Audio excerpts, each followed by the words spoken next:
در ارتباط با کارگاهی که برگزار شد خیلی واقعا خوشحالم و کارگاهشون واقعا خیلی مفید بود. من شخصا خودم از این کارگاه خیلی راضی بودم، چون یه سری چیزا رو اطلاعات داشتم ولی یه سری چیزا رو واقعا خیلی تجربه جالبی بود برای من. اینکه کودک مشکل داشته باشه که ما بخوام تو این کارگاه مشارکت کنیم، شرکت کنیم. چون واقعا دغدغه والدین آینده بچه‌هاست. خودم این احساس نیاز رو می‌کردم که باید یه نفر باشه که به من راهکار بده، توضیح بده. یعنی باز گفتم باید بیام که بدونم این ارتباط مؤثر والدین با بچه‌ها، استرساشون، چون که واقعا بچه‌ها هر کدوم تو دوره جدید خودشون دارن زندگی میکنن.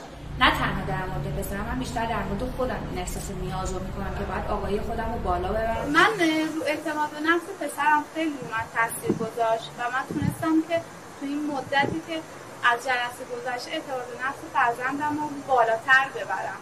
خیلی شاد شده، با پسرم خیلی ارتباط خوبی گرفتم و ارتباط موثر با دیگران، بالاخره جلوگیری از استرس بچه‌ها و اینکه مخصوصا عدم تمرکز. به نظر من که اگه ادامه پیدا کنه خیلی بهتره، چون خیلی از چیزا حالا مثلا تو جلسه اول خیلی زمان شد چیز نبود، باز نشد، تو این کلاس شرکت بکنه و براشون واقعا مفید خواهد بود.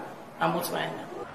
تو قسمت‌های قبل یادمان باشد به اینجا رسیدیم که تربیت فرزندان امروز نیازمند والدین آگاهه و برای این آگاهی دست در دست همدیگه با آموزش‌های خانواده شروع به تکرار و تمرین کردیم. خیلی وقتا پاسخ والدین برای عدم حضور و عدم شرکت در این کارگاه‌ها این هست که ما وقت نداریم یا اولویتمون نیست. ضمن اینکه این پرسش رو مطرح می‌کنم که آیا ما چیزی ارزشمندتر از فرزندانمون داریم یا نه و لازم روش تأمل کنیم، در کنارش برای اینکه اینها رو اولویت خودمون قرار بدیم شاید گاهی لازمه با خودمون حساب و کتابی کنیم مبنی بر اینکه ببینیم اولویت ما در زندگی چیست، برای خودمون و مسیری که درش قرار داریم چقدر ارزش قائلیم و در جهت رشد و توسعه فردیمون تا کجا حاضریم برای خودمون وقت بگذاریم. در تمام تعالیم اخلاقی و اسلامی هم وقت گذاشتن برای خود و تمرکز و توجه بر خود توصیه شده.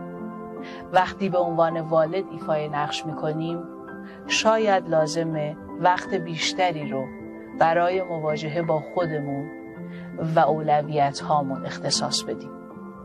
در جلسات بعدی آموزش خانواده منتظر حضور گرمتون هستیم.